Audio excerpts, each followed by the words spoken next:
I think it's fair to say for all of us that this Sunday is always a little bit strange, particularly when, you've had all the big build-up for Christmas and the Christmas services and all the stuff that comes with that, and then you land on this Sunday, which comes so close afterwards, and it seems that there's that little bit of less sparkle around at this moment in time. And so we prepare for the build-up, and we have all the celebrations, and then it seems to slide off a bit. But we've got a bit of New Year to hang on to, so we still have a bit of a smile, and people have still got the crazy lights outside the houses, so that kind of makes us continue to smile a little bit more. But it does feel like something has happened, and now it's kind of just disappearing, the edge is wearing off a bit. And I was wondering, because the very first line of that gospel reading was, so after the wise men had left.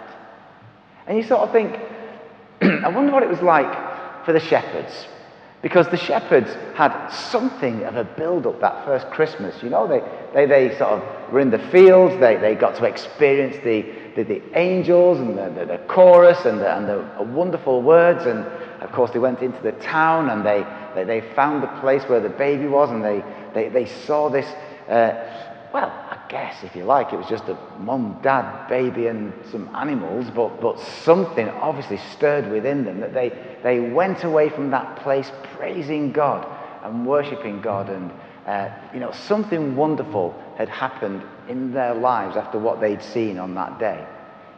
And then, of course, that little bit later, the wise men, who had spent quite a long time journeying, actually.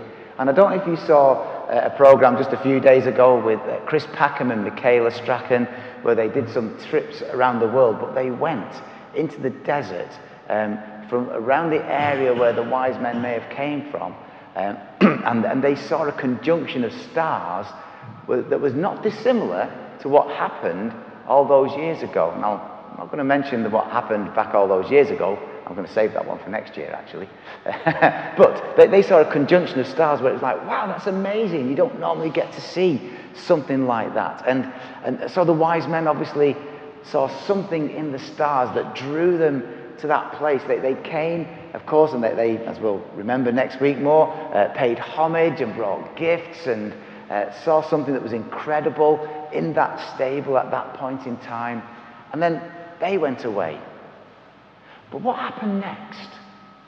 Did they sort of have just something of a rosy glow for a short period of time, and something that made them think, that was good, that was all right? But did it have any lasting impact on the rest of their lives? Did it make any difference a year, 2 years, 3 years later? And we don't know, in a sense. We don't know. Hollywood knows, of course, because if you've ever seen the original version, well, not actually the original version, but the famous version of Ben-Hur with Charlton Heston. Of course, you may remember, if you've seen that film, that as Judah Ben-Hur is walking past a particular mountain, and there's a chap at the top of the mountain with a big crowd around him speaking to the crowd. And an older guy comes along to Judah and says, Judah, come and listen, this is it. This is him.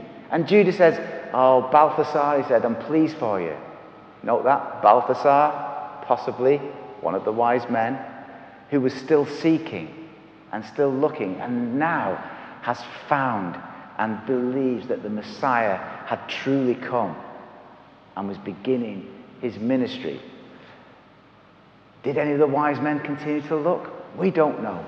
But Hollywood put that in for us. And it gives that little insight that maybe in their wisdom they continue to seek and to search and to make sure and to check that this baby that they'd seen had grown into a man who was truly the one that everybody was seeking for and searching for.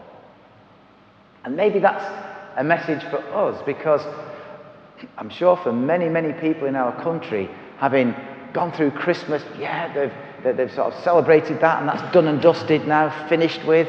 They'll be back to the shops with some more trolleys, because obviously there wasn't enough food for Christmas in the 3 trolleys they took home with them, ready for sort of Christmas time, because you need another 4 trolleys for New Year, don't you? And people will be getting ready to celebrate New Year, but what happens after that? Well, we're getting depression time, don't we?